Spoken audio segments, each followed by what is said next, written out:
in confidence, Sachs told me he's a little broken up about the empty nest kind of thing. And by empty nest, I mean his bulldog Moose is coming to live on the ranch. Has the Moose landed?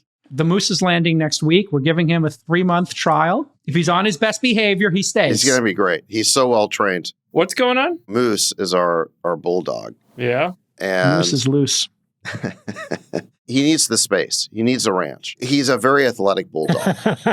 This dog is not a couch potato. He's like very active, and he just needs the space to run around. Why don't you just buy a ranch and give him his own ranch? Why buy a ranch when the Bestie has one already? Yeah, a Bestie who loves bulldogs. But no, he's a spectacular specimen of a bulldog. Oh, he is stunning bulldog. Yeah, he's a beautiful dog. Great bulldog. This is a trial adoption? A Sachs Calacanis adoption cycle? Yeah. Oh my God, this is sad. You know, these bulldogs resist training. Like Jason. Yeah. You know, like, no, they are the like, most stoic, loyal, like Jason, but stubborn individuals. They will overweight, stoic, stubborn. Overweight. This is a svelte dog. How dare you? How dare you? Moose is a specimen. In terms of personality, this is founder market fit. I mean, this is like owner pet fit. Founder bulldog fit. So what Moose would do is he would jump on the couch and just kind of lay there. So it'd like, Moose, no, go down. So we put him down. Couch, yeah. He jumps right back up. We would take him down, jumps right back up. Yeah. I mean, he can go on all night doing this. So finally, you just give in and let him sit there. It's literally J-Cal. It's literally, they are. Now it's his couch. It's literally J-Cal. Yeah. Let your winners ride. Rain Man David Sack. And instead, we open source it to the fans, and they've just gone crazy with it. Love you, Besties. Queen of Quinoa. All right, everybody, welcome back to the #1 podcast in the world. We got a banger episode for you today. All the topics that you want to hear about in the world. And with us, our amazing crew. Our chairman dictator, Chamath Palihapitiya, enjoying the final moments of summer. How you doing there, brother? Well, I come back in a couple of days. You get a little melancholy there, brother? You a little sad? I mean, I think everybody should have a 2 to 3 week vacation in August. I think it should be mandatory around the world. I think the world should stop and we should all go on vacation. Yeah, well, you proved that to the audience by not showing up for the show for a couple of weeks. Yeah. It's the best time to go on vacation. I agree. I just literally got back from Work your ass off through the end of July and take 2 weeks off with your family. It's nothing better. I just did a little visit down to Mexico City, which was absolutely delightful. Rome is amazing. Have you been there before, Chamath? No, but I've heard it's incredible. I heard the food scene in Mexico City is bananas. It was bananas. And that's what I've heard, the startup scene there is amazing. It's kind of like if Spain and Williamsburg, Brooklyn had a baby, like that would be Mexico City. It's super hip, super fun, lots of young people, lots of energy. Hey, speaking of young people with lots of energy, hey, Freeberg's back with us in his cell, working throughout August to get incredible things done, like our AI Summit and the All-In Summit. Freeberg, you gave up your summer once again for the All-In crew and for the audience. How do you feel? You resentful or you feel good about your decisions? I live for the work, J-Cal. You do. How's Ohalo doing? It seems like you're doing a lot of work there. You got your head down. Just give us a little update on the company. I appreciate the ask. There's a lot going on. We're very busy. I actually had a really cool test tube here that we had a customer visit today. I'll go find it. The world's first true potato seed. And we are ramping up production. A lot going on. It's pretty exciting. Yeah, sounds thrilling. Sachs, any thoughts there on potatoes and just how thrilling this exercise has been? What are you talking about? We're just talking about Ohalo. Freeberg had a thrilling summer. He's got a new potato in a test tube that he's working on. Wait, did we invest? Is that what's going on with that? Yeah, you're a shareholder. I'm in. Okay. All right. Well, okay. I care about this. You in? No, he did not. I know we wanted offer to. me an investment. I didn't get it. Wait, is this a sore subject? No. Why? No. It's a sore subject for me. When this thing becomes worth $10 billion and I didn't get to slide in a little $250 slice, not even a slice, huh, Freeberg? Look, not guys, even a slice for your friends. Let's talk about They want value-added investors, J-Cal. What's your value add exactly? A value add? How about spreading disinformation on this podcast? Okay. Yeah, all right. Well, since I'm not on the cap table, good luck with your mutant fucking potatoes. It's information. Mutant potatoes. Oh, we'll get through it, folks. We'll get through it. Hey, Zach, you and I did a little interview with a certain senator. Give us an overview.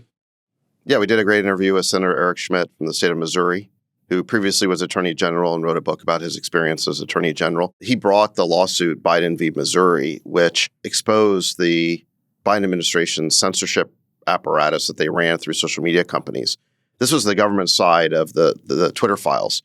And the discovery he brought when married with the Twitter files that Elon released really paint a picture of how the government was in bed with social networks to basically censor Americans' free speech rights in favor of their point of view on COVID and many other issues. So I think it was a really good conversation. Yeah, it was spicy. And it's everywhere where you can find All In. But we got this big event coming up. The summit is coming, folks. Here we go. For the fourth time in just a few weeks, September 7th to the 9th. I think 8th and 9th are the main days. Man, this lineup is stacked. Alex Karp, Vlad from Robinhood, my guy, Energy Secretary Chris Wright, and I are going to have a great discussion. Part 2. Wow. Uber CEO hitting an all-time high, Circle CEO. Just an incredible lineup here. And Freeberg, it looks like we've got some great partners, yeah? First of all, the event is going to be very expensive to put on this year. We actually have, in addition to the great speakers, we have Diplo headlining one of the main parties. The Diplo? Yeah, Gary Richards and Dylan Francis. And so we have a huge set of blowout parties every night. It's going to be awesome. To put all this on, to pay for the event, we want to thank the sponsors. So Solana, big shout out. They were a sponsor last year, and they're stepping up as a big sponsor this year. Big shout out to our friends at Solana. They're amazing. They support everything we do. They're doing over 100 million transactions a day. It's unbelievable what they're getting done over there. Great team. And they're going to do a full open bar for us Sunday. Juice bar, coffee, the works. Classy team over there. And we don't just have like these typical sponsorships of events. What we do is we ask, our partners, hey, make an activation, make a place for the besties and for the fans to hang. And they've all created these amazing experiences. And there'll be matchas and espressos and craft beers and sushi and all kinds of great stuff. And to our friends at OKX, they're going to be coming back. They're building an onstage. Got a matcha bar coming. All these great things by our partners. Google Cloud's back offering $350K in credits to Google Cloud for startups. What mentions they are over there. Google's crazy. Look at this, man. They're putting out a mini campus at the summit. And $350K in cloud credits if you come. Athletic Brewing's back. They're doing the scholarships again. We have a couple of scholarship slots left. Please don't apply for the scholarships if you have means to buy a regular ticket. But if you do need a scholarship, please do apply if you're an up-and-comer. allin.com/summit or allin.com/yada, yada, yada. Did you guys see this? What's going on now? Apparently, I was in the new South Park episode. The whole thing was around the sycophancy of AI. That's you? Do I say anything in the show, or is it just I'm just in the background? No, they had a line of people giving tributaries to the president, based on the Apple gift that Tim Cook gave to our amazing president. It's a funny episode. Okay. You know what I like about the administration? Like JD actually retweeted all this stuff, and it's good fun. We get to mock our civil servants. That's the vice president to you. That's what I said. My guy JD. What did I say? Suddenly on a first name basis. My guy JD. Hold on a second. Let me just say hi to JD here, and I'll just get his feedback. I'm going to invite him to the Diplo party. Hold on. Your biggest nightmares here. Me and Chris Wright also talking directly now. I'm directly plugged in. Yes, happening. Chris Wright. I'm bringing him a special gift to the summit. You're going to love it. All right, we got to talk about AI. AI Mania hit a bit of a detour this week. All over the 3 or 4 days, AI stocks were down across the board because of this MIT study that went viral, as well as Sam Altman's comments about a bubble and Zuck instituting a hiring freeze in AI after going on a complete blitzkrieg. So let's get into it. Act 1, Monday, Fortune dug up a generative AI study that MIT published last month, I should say. In that study, MIT found that 95% of Gen AI pilots are failing to make it to production because of employee resistance, poor quality output, and the most interesting problem seems to be resource misallocation. According to the study, 70% of Gen AI budgets are going towards things like building sales and marketing tools, which have poor ROI. The highest ROI was found in back office optimization, like automating tasks that cut back spends, on various departments. Basically, these pilots aren't working. Chamath is what the study found. They evaluated 300 AI implementations and interviewed 150 leaders across 52 companies. You've been grinding it out with your own software company now called 8090. Does this align with what you're seeing on the field, Chamath? I think what I would tell you is that I think the first wave was just a lot of boards who read the words AI somewhere in an article and then went to a board meeting and turned to the CEO and said, "What's your AI strategy?" Mm-hmm. And then the CEO turns around and sends that down into their org, and it eventually hits the CTO's desk. And I think the first wave is mostly people just spending money because they had large existing budgets. And so they were like, let's just go and try a bunch of different things. And I think now we're going through the sorting function of realizing that there's a big difference between probabilistic software and deterministic software. That's probably the biggest reason why you're seeing so many failure modes in sales and marketing. It's very hard to codify sales and marketing into a set of heuristics that never change. But back office processes, why they're so good and a great target for AI is ultimately you have so many people that have been hired to deal with edge cases, right? I think that's what people do in most companies is they're in charge of a process and they're dealing with edge cases. And I think that you can get extremely high rates of accuracy if you implement AI correctly in back office tasks. I think the real question is what happens to all of this revenue that has been generated? You're seeing companies generating $50, $100 million of ARR in a matter of months and then raising huge rounds. I think what we haven't seen is whether there'll be any sort of either logo churn or dollar churn as new companies come in with even cheaper solutions, the foundational models move up the stack and just absorb capability, or things just don't work and they get abandoned. All of that churn happened in social. I remember when I was in the middle of helping build Facebook, we went through that whole cycle. There was 7,000 or 8,000 social companies. Yep. And within 6 years, there was 5 of us left. It happened in SaaS when I was investing in SaaS. There's a couple of very early and important successes like Yammer, which Saks started, which I was very lucky to be an investor of. But then it took many years for the handful of winners to get really sorted out.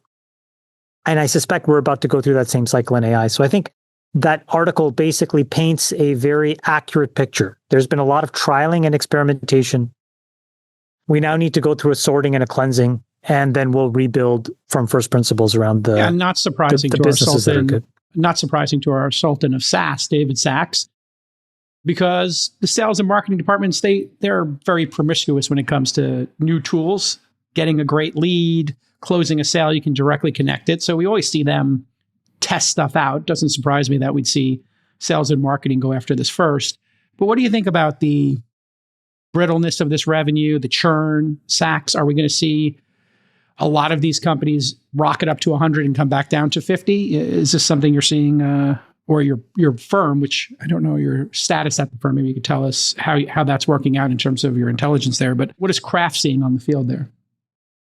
I think we're seeing a lot of interesting AI applications being developed, but it's still very early days. And I think that over the past week or so, there was a correction in sentiment towards AI, but I think it was a healthy correction. I don't think this was the beginning of a bust cycle or something like that. I still think that we're in a boom. I still think we're in a investment super cycle, but I think there was a healthy dose of skepticism applied to some of the more fantastical claims that have been made about AI. And I think this is why you saw there's roughly a 10% correction in public AI stocks. And there was that MIT report that said that 95% of projects at companies are not making it to production yet, and so forth and so on. So I feel like we're getting in the weeds a little bit here, and what we should be talking about is just sort of where we are in this AI super cycle. And where do you perceive us at? We're in the experimentation phase, we're in the pilot phase, but this issue around probabilistic versus deterministic makes it hard to trust this software. Is that what you think the key issue is?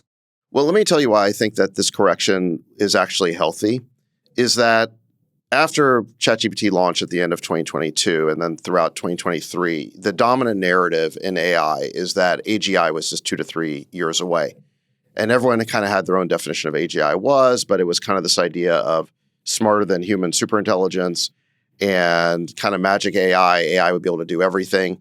And as a result of that, you kind of had both utopian and dystopian narratives really proliferated. And so, you started getting this like job loss narrative that within a few years, 50% of knowledge workers would be out of jobs. You got this rapid takeoff narrative that basically the leading AI models would be able to turn their intelligence towards improving themselves, towards recursive self-improvement.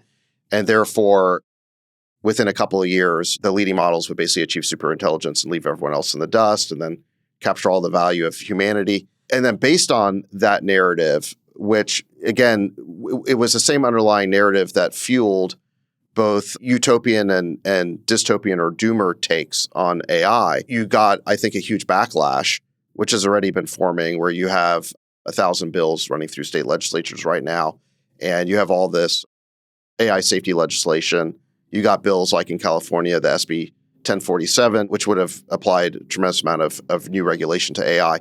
So you saw this policy backlash happen as well. And it was all based on these fantastical and kind of magic views of what AI was going to do in just the next 2 to 3 years. And I think that the reason why this recent skepticism is healthy is because I think it's rebutting all of that. And it's showing that, AI is a powerful tool. I mean, I definitely think it's a new and important form of computing, and it is going to unlock tremendous value in the economy, but it's going to take us a while to get there. I mean, you can't just tell the AI, be a sales rep, be a customer service rep, and kind of throw it over the wall and expect that it's going to replace a human. It takes a lot of prompting and iteration and validation to make the AI work, to make it generate business value.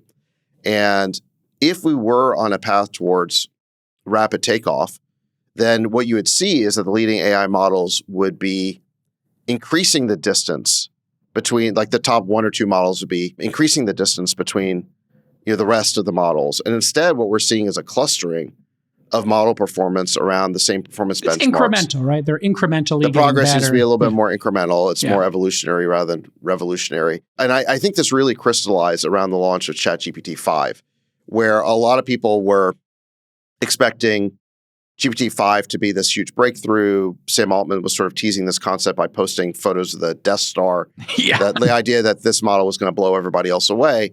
And the reviews ended up being very mixed. And then we saw that on the performance evaluations. It's not that the model didn't represent progress. It just fell short of these lofty expectations that have been created. So Freeberg, let me get you in on this. Sorry, I've been kind of long-winded here, but let me sum this up, which is, please, I think that what people can now see is that we're not in like a loop of recursive self-improvement. We're seeing that there are a handful of great model companies, but the development of this technology is going to be a more normal technology race. It's not like the leading players just all of a sudden achieve AGI just very quickly. And as a result of that, I think because it is a more normal technology race, I think we can apply a more normal logic to it from both an investment and a policy standpoint. And I think that a lot of the narratives that were hyped up about imminent doom or imminent utopia, depending on what side you were on, were just massively overhyped. And this is why I think it's just a very healthy thing. By the way, the other concerning thing is it's concerning when models successively don't get meaningfully better, especially because there's a tendency for incremental models to get overfit to benchmarks. That's another concerning thing that I think people were like scratching their heads about. And if you look at the last big set of model updates, X of Grok, they didn't really meaningfully improve their separation from the last generation model on the big benchmarks that matter. And that's also very concerning because they tend to overfit to begin with. Yeah, and I would just say that, another just piece of evidence here is that the model companies are still leapfrogging each other to some degree with their latest versions. And again, that should not be possible if one model achieved rapid takeoff. The other thing you're seeing is that it's not like one model is dominating all the other models. You're seeing that models are developing areas of competitive advantage. They're becoming increasingly specialized. They have different personalities. If ChatGPT has been accused of being sycophantish, Grok is maybe more based. I mean, they have different modes that they excel at. Google, I think, has gotten really good at video, for example. Anthropic is really good at coding. The specialization really belies this idea of one model becoming all-knowing and all-powerful. We're seeing a proliferation now of specialization. Let me try to get Freeberg in here. Altman appeared to compare the AI craze to the dot-com bubble, according to CNBC. Here's the quote. Are we in a phase where investors as a whole are overexcited about AI? My opinion is yes. Is AI the most important thing to happen in a very long time? My opinion is also yes. And then quote from Sam Altman, another quote. I think we totally screwed up some things with the rollout of GPT-5. So he's kind of admitting that. Freeberg. What does this mean in terms of the massive investment? OpenAI was talking about $500 billion. So is this do you think if you were to game what Sam is saying here, maybe he wants it to cool off? Maybe these investments are too large given the problem and the progress? What's the game on the field here, Freeberg, in terms of the massive investment that people are claiming this is going to require if we're not seeing the results in corporations? Like the big CapEx investment? Because most of the capital that's been raised has been raised by the model companies, and most of it's been deployed into chips, right, in data centers. Right. So does that make sense right now, or does that need to cool off as well while these companies prove, hey, we can get some things done in corporate America? So I think one of the key things that's being understood, so, the internet was being connected. There was connectivity and fiber being deployed in a rate that exceeded the economic value creation by the end users on the internet during the dot-com boom. And so as a result, the dot-com boom became a bubble that burst, but the ultimate promise of the internet was realized many orders of magnitude greater than I think, most folks declared and proclaimed at the time. It was just delayed by a few years. I think it's likely to be the same here. Whether this particular CapEx cycle is going to have that ROIC or not, I think is a bit TBD. But I think there's kind of three big trends underway that are worth noting. The first is that there's a realization now that you need to pair humans and human engineering with the generative tools that these generative AI systems are providing. So you can get a bunch of code written, but you still need to debug the code. You still need to get it into production. You still need to get it to integrate. So this kind of pairing of humans with AI is something that's being learned. What's the right model? It's not that you just turn on generative AI and it runs your business for you. It's like, where does it fit in the org? Who are the people that run it? How do they use it, et cetera? And then similar to that, I think we're seeing a lot of partner models being developed. So rather than have like a Sora or a video model just generate a movie, it turns out that you can use the generative AI to generate the objects and then use an existing rendering engine like Unity to actually make the video. So those sorts of pairing models where you use what's being called a deterministic system or an existing piece of software that integrates with generative AI can accelerate outcomes. So filmmakers can now make AI movies by coupling the AI generative tools with an existing off-the-shelf kind of rendering system. And that works a lot better than just telling the AI, make a bunch of video where then all the people look different. You can't control the objects. You can't change the camera angle. You can't change the framing, the color, the lighting, all the features that you may want to otherwise control. So layering AI on top of the existing system seems to be the right answer. And I think we're seeing that not just in filmmaking or digital content creation, but in other areas as well, where the AI provides almost like a substrate that can sit on top of existing tools and just be like a marionette and do a better job. And then I think the third key thing that we're seeing that's causing a bit of the observed hiccup is this movement to SLMs. And you guys have seen a bunch of these papers from NVIDIA and others that have shown performance improvements by actually moving away from one large model that does it all to much smaller specialized models that work on a specific task and a specific application, or that work together as a network of models. And my personal belief on this is actually that these models are going to move towards SLMs that we don't understand how and why they work the way they do in a networked fashion. Because today we're designing the SLMs in a deterministic way. We're saying this is an SLM that does X, Y, or Z. But if the models eventually get developed by other models, those SLMs will become really, not well understood, but they'll work in a network. The reason that's important is because this re-architecturing of these systems dramatically reduces the energy cost and the dollar cost per token generated. And so it brings down the cost and the runtime of these systems. So to your point, J-Cal, the CapEx investment suddenly gets much higher ROIC rather than the challenged ROIC that it's dealing with today because the systems are so energy and cost inefficient today. So if the architectural redesigns work, then these systems become much more efficient, 10x, 100x more efficient. And I actually think at that point, token production will go way up not way down. So those are three big trends that I see kind of underway right now that might be architecting the overall kind of ecosystem and probably causing some of the observed hiccups. JCal, what do you think? Is it like, do you think there's a big slowdown underway? I mean... Yeah, I mean, this is following exactly the technological curve that we see. Nick, you can pull it up here, where we've seen this with smartphones and the internet itself, but the trough of disillusionment is probably where we're living right now, because there were so many expectations. This innovation comes out, people get really excited, massive amounts of money is invested, and then people wonder, hey, was this a good investment or not?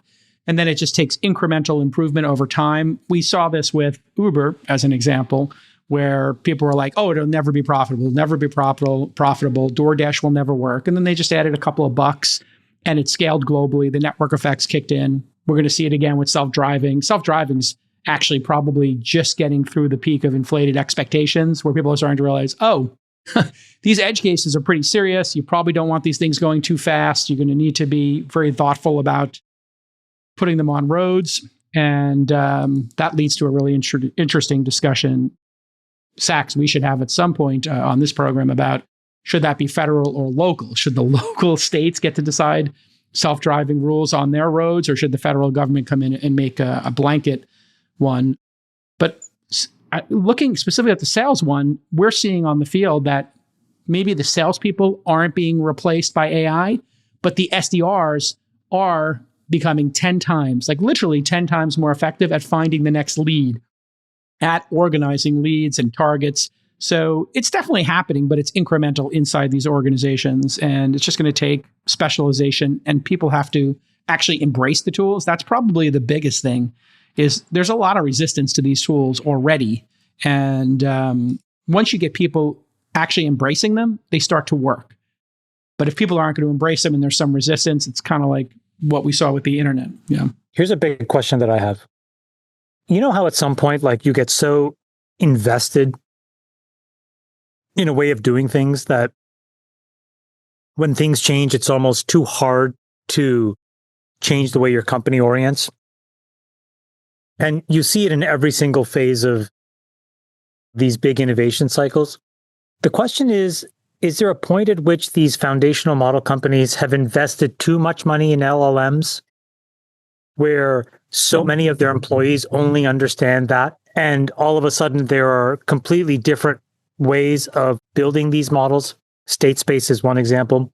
But then, some new entrant decides to build a completely different kind of representation. They may also then build custom silicon for it. All of those things have yet to happen. And the reason is we're really only a few years into what should be a multi-decade innovation cycle. So those are like some really important questions, because then you have this problem of the sunk cost fallacy of, well, we spent all this money on this LLM-based approach, and now all of a sudden there's this thing that comes around the corner. That's the thing that I'm really curious about and waiting for, is will there be these small teams, and it may take advantage of what Friedberg said. He uses an LLM as a jumping off point, but then builds an entirely different approach, is able to generate entirely different and cheap silicon. That hasn't happened yet. And the reason it hasn't happened is not because it doesn't make sense, but it's because we're so early into it. Yeah. And then what do these big guys do? The big guys have spent tens of billions of dollars on all kinds of stuff, human capital, OpEx, CapEx. So Data it's centers, going to be, yeah. it's going to be really interesting. Well, really the study interesting. actually addresses this. Purchasing of AI tools from specialized vendors, those succeeded 2 out of 3 times. So the statistics in that early study seem to indicate you're right about that, Chamath, is if you're doing something very specific, and we've got a couple of companies doing very specific things, like Tax GPT is one of our companies we incubated, and they're only going after tax and CPAs and being a co-pilot for them. Those things seem to be succeeding faster than going to a general language model and asking tax questions to it. There's also all this other stuff that people never talk about that are very practical realities of building so for example, we've been selling into the enterprise at 80-90. We'll do this year, this is our first full year of business, we'll do about $40 million of bookings. In the first year? Yeah. That's crazy. And it's all back office type stuff. But our first customer where we delivered enormous gains, we were fired. And the reason we were fired was not because the technology wasn't working, but it's because as it goes lower and lower from the board and the CEO into the bowels of the organization, you actually run into huge pushback. And I think that there's going to be that cycle that we have to deal with as well, which is in all of these AI businesses, there's all kinds of stuff that scare people. And there are many people in decision-making roles at many of these companies that will have to sort out where's their comfort level. And it was like one of these things where I was like, well, what are we supposed to do? We escalated and blah, blah, blah, and it got resolved. But my point is that I think is a cycle that has yet to play itself out. In all of the Fortune 2000, Global 2000, I would not expect that the AI boogeyman that has been created doesn't have some negative ramifications over the next couple of years as well as this stuff gets sorted out. The last piece is the talent war. On Tuesday, the New York Times reported that Meta was looking at downsizing its AI division as part of a larger restructuring. Wall Street Journal then reported Meta has a hiring freeze across the AI divisions, which is just crazy because just 8 weeks ago, Zuck went crazy. He was trying to buy Ilya's super intelligent startup, you remember. Ilya declined, so Zuck poached Daniel Gross. Meta acqui-hired the Scale AI team, and then they agreed to invest $14 billion in that. Sam Altman claims Zuck was making $100 million offers regularly for OpenAI talent. I'm curious, what you think of that, Sachs. Is the talent war seemed to go insane for a couple of months and now is pausing? What's your take on all this, I don't know, uncertainty, boom, bust cycle in such a compressed period of time? Or is this just... I mean, you are seeing founders turning down multi-billion-dollar acquisition offers for startups that hadn't even released a product yet, as if those types of offers grow on trees. And they don't. I mean, these types of $100 million or billion-dollar job offers, they don't come along very often. I mean, you have to be at kind of the sweet spot of a boom cycle, and you need a huge company with tons of money that feels like it's strategically vulnerable and is at risk of being left behind. And if you get a confluence of those factors, then you can get kind of crazy offers like that, but they don't come along very often. I think that what Meta is doing is probably digesting a little bit. They've now made a bunch of talent acquisitions. They've done some acqui-hires at, very expensive acqui-hires, and they're probably just consolidating a little bit. Like I said, I don't think this is the bust part of the cycle. I don't think that a bubble has popped or anything like that. I actually think that we're still probably early to the middle of this investment super cycle. And it's just a healthy correction in sentiment here that people are realizing it's going to be a little bit harder and take more work than just, the AI is going to figure out how to improve itself and we get to super intelligence. That was always a little bit of a fantasy, I think. Mira should have taken the $1 billion offer from Zuck, or Ilya should have taken the 30 billion Sachs. I mean, these things never happen. And as you're saying, I guess it depends how much they have in the bank account. If they're already like billionaires from whatever they did before, then maybe it doesn't matter. But if you were just starting out, for example, and didn't have any money in the bank, that's a pretty hard thing to turn down. I mean, realistically. Yeah. They probably sold a bunch of OpenAI equity at 300 and 500 billion. They're both OpenAI co-founders. So they seem like they're free rolling. So they have no incentive to sell. Yeah. Which is fine. It's just that there's a lot of people who've never been through a bust cycle before. And if they think that this is the normal state of the world, they're going to be sorely mistaken. By the way, you're right, Sachs. It's hard to build, as you know, because you did it, $1 billion company that then exits for more than $1 billion. It is hard. Right. It's where you really justify hard. that valuation based on fundamentals. So right now we're in a part of the cycle where you can justify that valuation based on its strategic value to a multi-trillion-dollar market cap company. But that only lasts while those companies are in the market for strategic acceleration. Yeah, if they're behind, if they're stuck, if you they'll turn make a that frisky down, bet. then you have to make your company work on its own as an actual business. And to get to a $30 billion valuation based on fundamentals, that is extraordinarily difficult. I mean, that implies, multiple billions of revenue, actual revenue. Somebody want to underwrite $500 billion for OpenAI common shares? Anybody think that is a good trade? I'll make the bull case. Go ahead. case. Yeah, please. Yeah.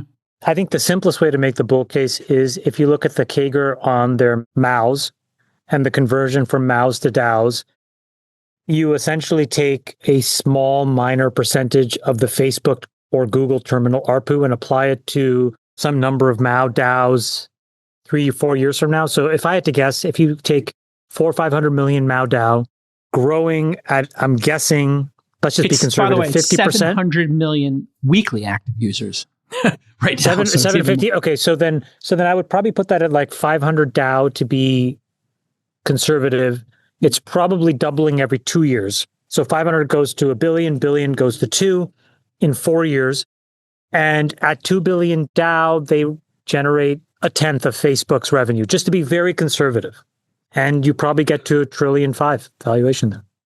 Right. So you could triple up on that bet. Yeah. I mean, look, years. OpenAI has actual revenue. I mean, they have actual revenue because they have subscriptions and they appear to have the dominant position in the consumer space. And it is a replacement for a lot of people for search, which is the most lucrative franchise on the internet. And this is one of their applications. So I actually think that you could make that case, pretty comfortably. But can we go back to a point you were making before, Jay Cal, about in the survey that the attempts to just apply some sort of generalized AI model didn't work very well, like 95% of the time it didn't succeed in these large enterprises. But if they used a more specific vertical application or vertical model or an SLM approach, which is more a smaller specialized model, then it showed much greater success. I mean, that makes a lot of sense to me. Is that in order to drive business value, there's a lot of what I would call last mile problems, right? Like LLMs need context.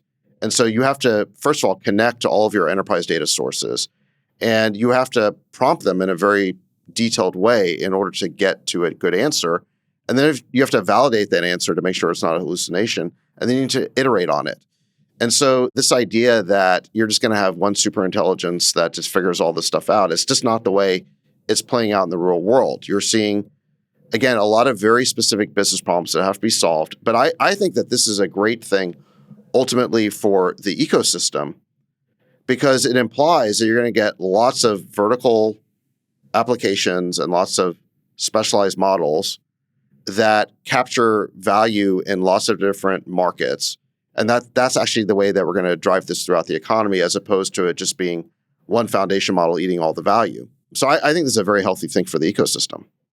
Yeah, it makes total sense that the vertical systems would feel more deterministic, Sachs, because they have a tighter problem set, a tighter data set to actually come to an answer. Whereas the, probabilistic, just asking an LLM to come up with a business plan for you, it just feels like it could be 80% correct, 90% correct, as opposed to 99% correct, which the vertical ones are actually getting very good at getting the correct answer. Okay, let's talk a little bit. That last 10% is fundamental, and that's where you get all the last mile problems. And you have to understand the industry in order to solve the problems of how you kind of go from, let's say, 90% accuracy or effectiveness to 99, which is where the business value is. Well, and you use last mile, Sachs. I think it's quite appropriate if you look at self-driving, which is the tip of the spear, I think, in this argument. Waymo has a bit more deterministic model. They don't have safety drivers. Robotaxi has safety drivers for a good reason. They're using a probabilistic model, and they're getting an intervention every, X hundreds of miles, let's say, which means if you were to use it daily, you're going to have, an intervention, I don't know, every week or two. And obviously they'll iterate and they'll get that down to the same level as Waymo, but on what timetable, Freeberg? On what timetable do you see a probabilistic model like Elon is pursuing with his robotaxi program versus the more, deterministic one? When do you think those cross over? Do you have any insight as a scientist or any guess? I don't know. Yeah, that is the $10 trillion question, is when will that problem be solved? All right, let's talk a little politics here. According to Polymarket, Gavin Newsom is the early favorite in the 2028 Democratic presidential race. So who gets the nomination? So here's some background. Newsom is surging in a couple of polls this week. Here's one from Politico that asked California Democrats and left-leaning independents who their preferred candidate would be in 2028. Newsom came in first with 25% of the vote. Then Kamala, your favorite, Sachs, and Pete Buttigieg. AOC, your favorite, Chamath there, Tim Walz, another one of Sachs's favorite. And the odds have jumped about 9 percentage points on Polymarket. Here's your Polymarket. Newsom at 28, AOC at 14. and a bunch of people, in the single digits that you could probably guess. So your thoughts on the early information here? Is any of this even valid, Sachs, in your mind, or is it just too much time between now and then? Well, I think it's valid in the sense that you're seeing Democrats react positively to what Newsom is doing. And what Newsom is doing is mirroring Trump's style in an attempt to again, give Democrats what they want, which is they want a Trump of their own. And despite Democrats feigning objections to Trump's style, that this is really what they want, is they want someone who they perceive to be a fighter. That said, I think there are two problems with presumptively crowning Gavin as the nominee 3 years in advance. One is that what Newsom is doing here is completely performative. Everyone can see that he's acting and he's aping Trump's style, or what he thinks is Trump's style. Whereas Trump is completely authentic. Trump is always Trump, and everyone understands that. And there's something very authentic and likable about that. Whereas I think that Gavin comes across as being synthetic or plastic, and you don't really have a sense of who the real person is. And I think trying to pretend to be the left's version of Trump only, I think, reinforces that problem that he already had. So one is authenticity. The other is that I think that Democrats make a huge mistake if they think that Trump's popularity is based on his style. I mean, it's true that Trump has a $1 trillion personality, and that is very helpful in politics. But ultimately, I think the reason why Trump has done so well for a decade is because he's been on the right side of a bunch of core issues in American politics that other people just weren't focused on or weren't talking about. Safety in cities seems to be one that heads up versus Gavin Newsom will become one of the attack vectors or one of the grand debates. Yeah, Friedberg, you have California's, descent into madness in the major cities. And then obviously Trump is cleaning up DC from a very first principled basis, like, hey, you can't camp here, period, full stop.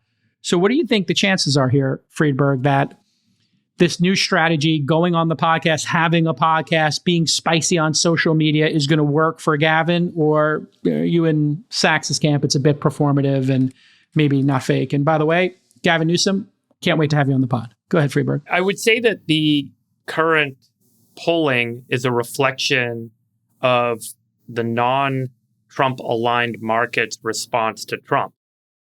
And so it will change certainly over time as the results of the administration's actions bear out, et cetera. One way to think about this or forecast this is, what is the reaction going to be to this administration? I think there's as I've talked about many, many times, a very high probability that someone who's a little bit more socialist aligned is going to end up being kind of thrust forward here. And I think AOC fits the bill there. So then I think the question is, what's the Republican response going to be to the choice they may have in trying to prop up or frame up one of those two candidates? And I think, frankly, there may be some group that would say, we would rather be up against the socialists because they're going to look like idiots and we're going to win. And so there's going to be, weirdly, support for a socialist-like candidate. The other side is the honest, moderate question, which is, who would you rather have as president, a socialist or Gavin Newsom? And I do think a lot of moderates would say, if I had to pick between those two, excluding the Republican candidate, I would want to pick the moderate. I would want to pick Gavin. Chamath, what issue will determine the midterms and then the 2028 election? Look in your crystal ball there, Chamath, and tell us what you see. That's a really good question. Elections. Yeah. Midterms might be easier to think about, right? I think the midterms are going to be about the economy, but the economy is going to be a window into a lot of these other issues, the safety security issue, the immigration issue, the tariff issue, rates. I think rates are going to be an enormous swing factor here. I think Powell is really holding on white-knuckled to a position that probably doesn't underlie the data. So I think in the short term, it's just going to be more of an economic up or down vote for the Trump administration. Many things I think are positive and in their control, but there are a few things that are not in their control. In 2028, I don't know. The one thing I would say about the candidacy, though, is like, I don't know if you guys remember, but when the Republican primary process started, the person at the top of the polls at the time was Ron DeSantis. And I said, you do not want to be ahead early. These people never win. They never win. They take all the arrows? peak too early? No, it's not even that. It's just like they never win. So if I had to apply that rubric here, what I would say is the practical choice that the Democratic voters will have is to actually ask whether they want a replay of California on an American 50-state scale. And if you look at it through that lens, I think Gavin Newsom is going to have a very difficult path because of what has transpired over his tenure as the governor. And he's going to have to explain away a lot. So I think that in the absence of real choices, I think that he's the clear winner. What is that phrase? In the land of the blind, the one-eyed man is king, sort of a thing. Yeah. I think when you actually go into the election cycle starting after 26 in 27, honestly, it's going to be up in the air. What I will tell you is that the way that the Electoral College is set up and the voting dynamics for the presidency is set up, a socialist cannot win. But the way that the Democratic primaries are set up, a socialist can absolutely win. So this is the sort of Sachs's point, which is, I think for the Republican side, the best outcome is a very radical agenda that isn't really supported by substantive facts and is more supported by vibes. This is what I feel. I just feel it should be right. And I think that those things may win a primary, but will just get destroyed in a federal election. What about you, the world's greatest moderate? What do you think? Pretty clear that the socialist movement is happening, and that is going to inspire a lot of young people to come out like they did in New York from Mondami. And I think you have to think about what the platform is. I agree the economy will determine the midterms, but I would look ahead at the core issues we've discussed here many times, Freeberg. And if I was advising the Democrats, I would smash the Republicans where they don't speak up about important issues to the American voter and where young people feel they are being ignored. So what would I say if I was them? If I was running their platform in 2028? I would go with real wages that are stagnant, and Trump doesn't talk about that. In fact, he's cutting taxes on the rich. They got a credible attack vector right there that nobody's talking about the minimum wage, and Trump doesn't care. JD doesn't care about you or the minimum wage or your wages. I would go after education being unaffordable. And again, Trump and JD don't talk about that. Then I would go after housing. Republicans don't talk about that. They don't talk about housing. And then I would go right at the immigrant issue. And I'd say, listen, America's for immigration. This country was built off of immigrants, and JD and Trump want to pull up the ladder behind everybody and not allow other people to immigrate to this country after they benefited from it. That's the perfect attack vector for beating the Republicans in 2028. Housing, wages, education, and healthcare. These are things you never hear Trump talk about. You never hear JD talking about these. And I think that that's the way to, if they want to beat MAGA, they talk about them all the time. It's way down the bottom of the list. No, they don't. When's the last time? Okay, so tell me, Chamath, what is the proposal? Real wages went up significantly in Trump's first term, and then they started stagnating again under Biden. And that's the whole purpose of his trade policy, is to encourage reshoring of manufacturing in the United States.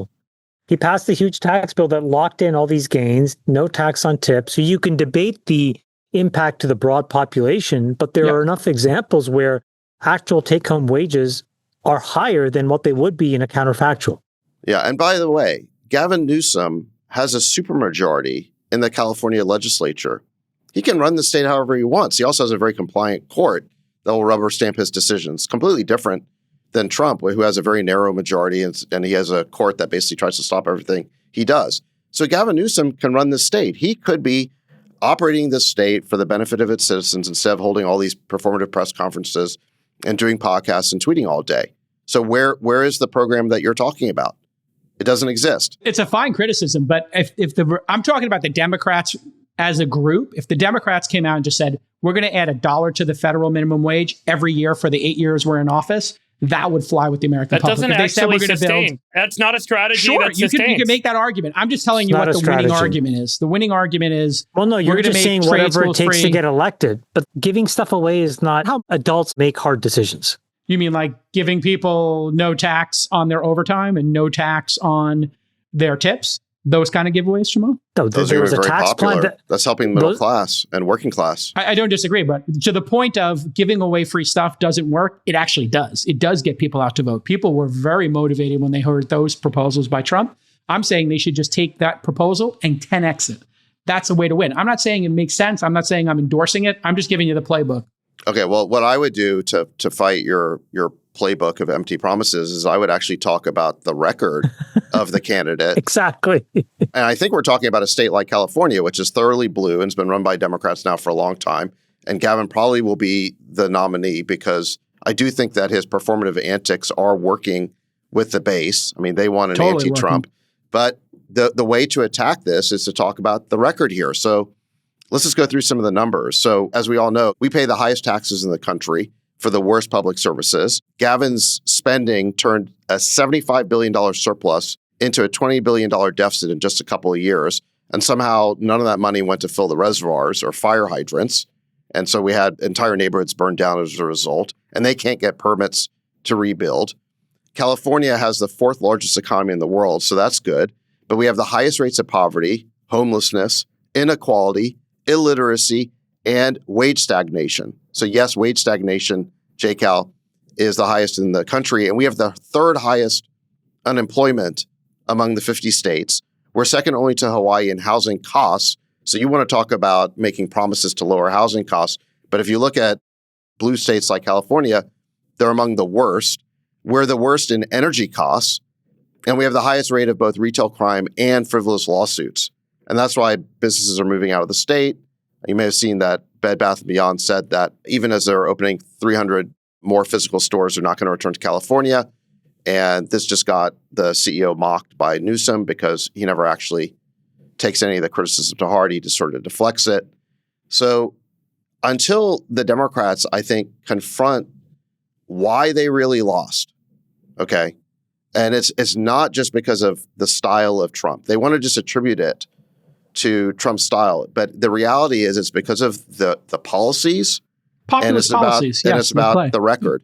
And until they're willing to confront those things and change their policies, then I think they're going to continue losing. I put into Grok the following question. And the reason I asked the question this way is I think that the three most credible candidates that have a record to run on the Democratic side are Gavin Newsom, Gretchen Whitmer, and Wes Moore. So I asked Grok, rank Michigan, California, and Maryland, so three Democratic states run by three very popular, well-known Democratic governors, on three metrics: quality of life, cost of living, and crime, and summarize that into a ranked overall list, right? So pretty standard, plain vanilla question. And at the end, I can publish this later if you want, but at the end, the final overall rankings were Maryland first, excels in quality of life and has the lowest estimated crime rates with a moderately high but manageable cost of living. Michigan, most affordable with decent quality of life and moderate crime, making it a balanced choice. California, high quality of life in terms of opportunities and lifestyle, but severely hampered by high costs and elevated crime rates. And there's all kinds of detail, but I was just giving you the final summary. So I think that when you get into a Democratic primary, those are three people that will run. And I think Democratic voters will have to choose what record do I want to put up to vote for the broad voting American public. Is it California's, is it Maryland's, or is it Michigan's? And if you just do a quick AI-driven analysis, Wes Moore, then Gretchen Whitmer, then Gavin Newsom, just on the facts. Yeah, makes sense. Freeberg, your thoughts on the platform I put out there or anything else with this 2028 discussion as we wrap up? No, I think the socialists are going to continue to grow their momentum and, it'll be fun. See what happens. Okay. Here we go. So Trump had a busy week. He met with Putin, then Zelensky and some of the leaders in Europe. Sachs, this is your time to shine. We didn't talk about this yet because it happened after we taped, but last Friday, Trump met with Putin in Alaska. A lot of hand-wringing around that. Lasted about 3 hours. No ceasefire was reached. That was the stated goal of it. And on Monday, that was Trump not met the state of the goal. Okay, I'm just going by what Trump said when he was on his way there, that he wanted a ceasefire. And then on Monday, Trump met with Zelensky and a bunch of European leaders at the White House. First in-person meeting since that argument, you remember, back in the Oval Office in February, and included the EU president, NATO Secretary General, Chancellor of Germany, Italy and UK showed up as well. Your thoughts on where we're at with the Ukraine, and if we're going to get a ceasefire, a peace negotiation, or a peace settlement, or if the United States is just going to walk away? Because it seems like Trump is a little perturbed by the progress here, and he has said, maybe it's just up to them to figure it out and he'll be done with the whole thing. Your thoughts, Sachs? Well, I think that the Alaska summit was major progress. I think that, first of all, the president deserves enormous credit for reestablishing diplomacy and communication with the Russians. There literally hasn't been a meeting between the U.S. president and the Russian president since 2021 while this war is going on and while the war has continued to escalate. I guess the Biden administration's policy was just to ignore the Russians and roll their dice and hope that the war didn't escalate out of control. In any event, I think Trump deserves a lot of credit for, again, reestablishing that diplomatic connection and trying to use diplomacy to end the war.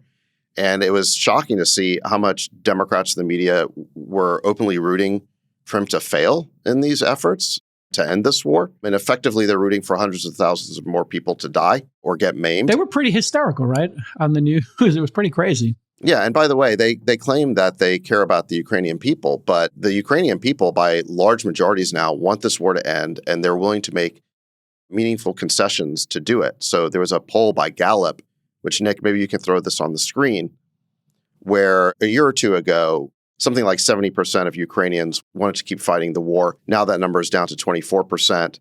Again, the vast majority are looking to achieve a peace. And I think that President Trump and President Putin made some important progress in terms of getting to an eventual peace deal. And I think there are a few planks here. Number one was the recognition that we should try to get to a comprehensive peace deal, not a ceasefire.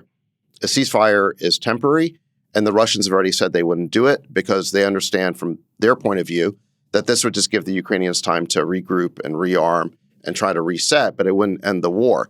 And the truth of the matter is that when you're fighting a war and losing, you don't get to call a timeout. So the Russians have been rejecting this idea of a ceasefire for months, and I think that it was wise, if our ultimate goal is to get to a deal, to recognize that the comprehensive peace deal is what we want to get to. So that's point number one. Point number two is that President Trump acknowledged that Ukraine would not be joining NATO, which was the key source of the friction, and it's the thing that ultimately led to this war. So I think that definitively taking NATO off the table, I think, was a very important precondition to getting to an eventual peace. And then I think the third thing was that the parties, both the Russians and the Americans, agreed that there would have to be territorial concessions of some kind. And we don't know all the details yet. There was some conversation about land swaps. But the point of the matter is that we're not going back to the pre-war status quo ante. The Russians have taken the big chunk of territory. The Ukrainians have not been able to get it back. People are trying to blame Trump for this somehow. But the real cause of this is the failure of the counteroffensive in the summer of 2023. Remember, we gave the Ukrainians something like $100 billion worth of weapons to retake that territory, and it was an abysmal failure. They didn't even make it past the first Surovikin line. That is the real cause of why the Ukrainians are going to lose territory in this war, is they're simply not able to retake it. And I think there was a general recognition coming out of that Alaska summit that there would have to be territorial concessions. And I think in these three pillars, I think you have the basis for a comprehensive peace deal, which is, again, number one, we're going for a peace deal, not a ceasefire. Number two, no NATO. And number three, we have to recognize the realities on the ground. Now, I think the big question mark, I think we could get to a peace deal pretty quickly if Zelensky and the Europeans were willing to acknowledge these 3 points. But so far, they have not been willing to acknowledge those 3 points. And I think this is one of the things that, if you're listening to the remarks the following Monday when the Europeans came to the White House, there was no recognition. They were still clamoring for a ceasefire, again, which the Russians had rejected, as opposed to a comprehensive peace. They were still clamoring for NATO, and they were still rejecting the idea of any territorial concessions, including even Crimea, which was lost over a decade ago. So I think that the issue we have right now is that Zelensky and the Ukrainian government, not the people, but the Ukrainian elite and some of these European countries that are backing him, are not willing to make the compromises necessary to achieve a peace deal. And as President Trump has said, at the end of the day, you need the Russians and the Ukrainians to agree. So I think that President Trump deserves enormous credit here for reestablishing diplomacy, for making substantial progress towards a comprehensive peace deal. But at the end of the day, unless Zelensky starts being willing to make compromises, I don't know how you're going to get to that deal. Yeah, Freeberg, Dave, any thoughts on this No. negotiation?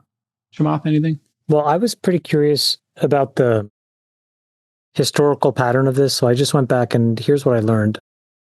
What's interesting to note is that since 1945, so not assuming, conflicts in Africa because they are not really quite part of the Western political global order per se, it's important to ask the question, like, how have other territorial disputes panned out? So there are disputes that end in stalemates. And when you end up in a stalemate, you basically arrange a DMZ, demilitarized zone type arrangement. So there's one in Korea, right? 1953 to now. There's one in Cyprus, 1974 to right now. And there's one in Kashmir, 1947 to today. And then there's this kind of thing in between Israel and Lebanon.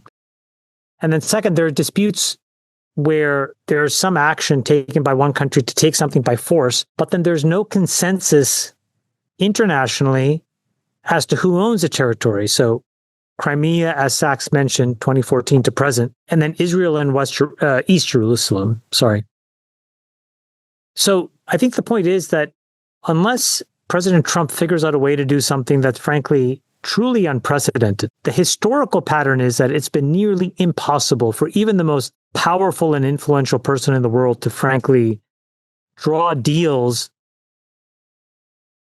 in these kinds of situations, especially when they become protracted. And I think that's what he's getting to when he reinforces these things never would have started or gotten this far had I been president. That's what he says, in quotes. And I think this is what he's referring to, which is that the longer these things get drawn out, and particularly with Russia, Ukraine, and Israel, Gaza, you're talking about conflicts and historical issues that have been simmering for hundreds of years and in some cases thousands of years, all the way back to the antiquities. So I don't know. I just think that it's an incredibly, incredibly difficult position. And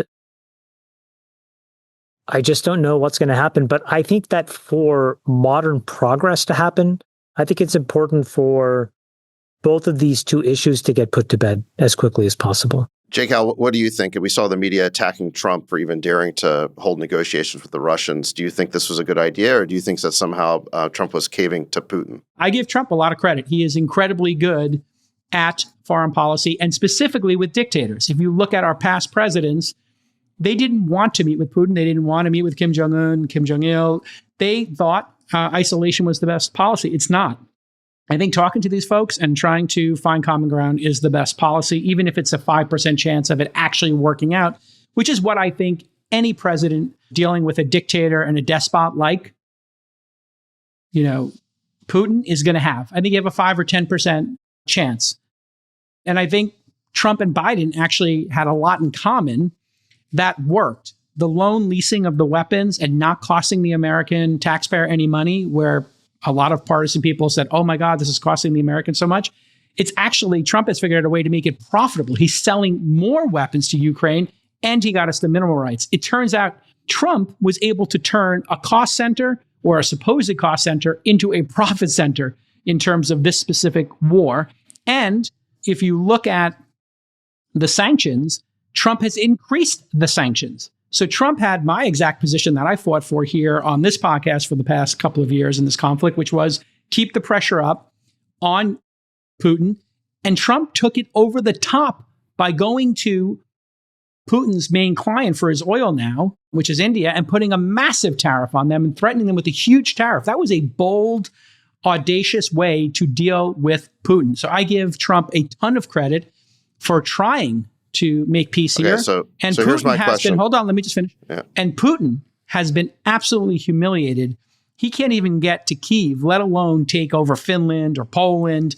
And this has cost Russia their greatest customer, which is the EU, Germany. These people are never going to buy his oil again, not after what happened here. And that you can give a lot of credit to Trump because he told them when they built their oil pipelines that the Germans were lunatics for doing that and for creating a massive revenue stream for a dictator who is, in my mind, a war criminal. What he did in invading Ukraine makes him a war criminal. What he did in kidnapping these children makes him a war criminal.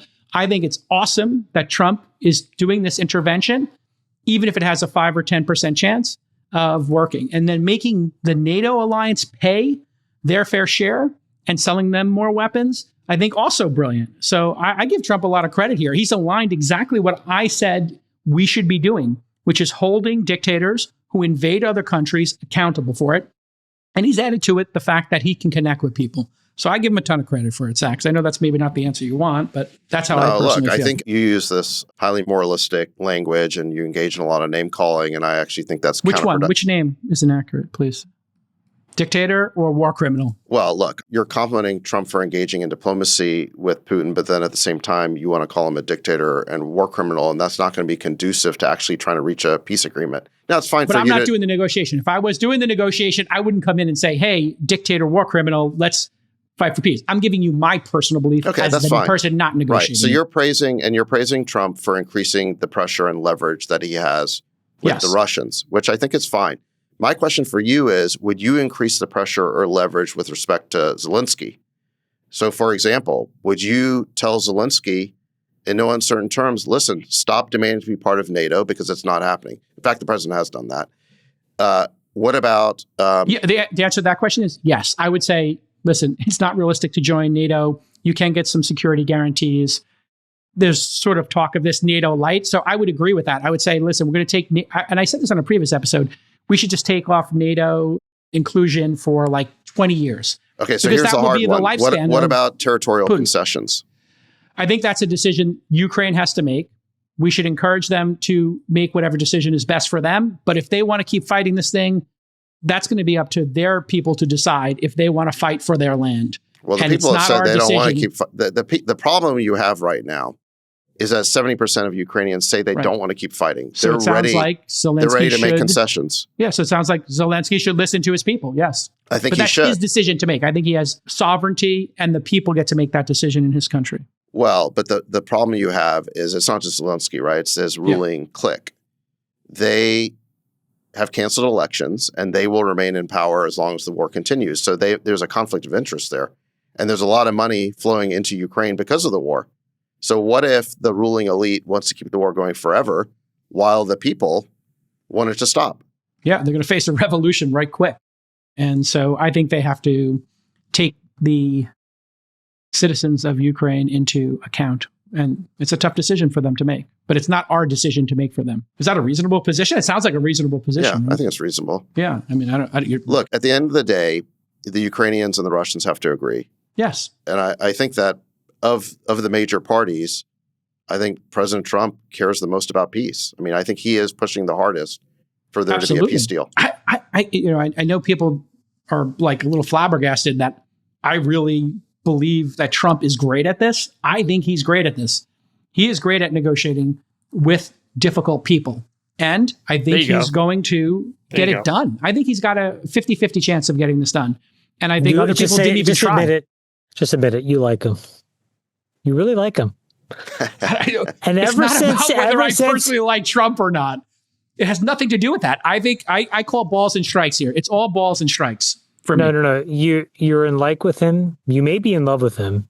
I love JD. Loved it. I'm in love with my guy, Vice President JD Vance. Wait. And you loved it when he said even Jason. You loved it. Well, I thought it was hilarious as a troll.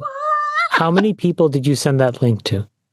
Be honest. I just tweeted it. I didn't send it to anybody. I tweeted it. Okay, so everybody, a million people. A million people. I mean, it's a surreal, funny moment and a great troll and inside joke. Is it the highlight? But it's not a troll. It's not a troll. I mean, it was a troll on Sachs's part, I think. I think Sachs may have encouraged it.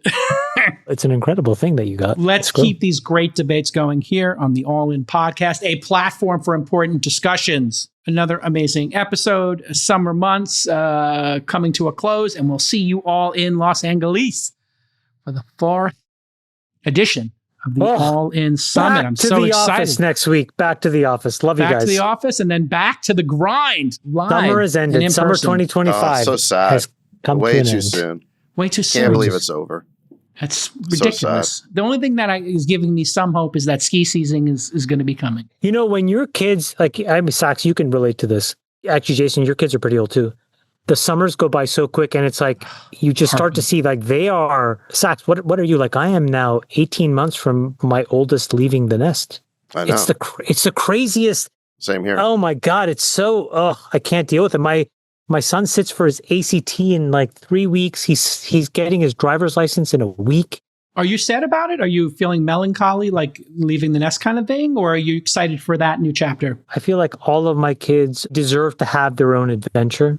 And so what I tell my son is like, listen, you're packing your bags, you're building your little toolkit, and you're about to leave, and you're just going to go on an adventure. And I'm so happy for him. But man, yeah, it guts me my inside. oldest is applying to colleges right now. Oh my God. Oh my God. All right, everybody, another amazing episode. All right, love you, besties, and we'll see you in Los Angeles Love you, for the boys. All In Summit. Love you, boys. See you next week. We'll let your winners ride. Rain Man David Sack. And instead, we open source it to the fans, and they've just gone crazy with it. Love you, besties. Queen of Quinoa.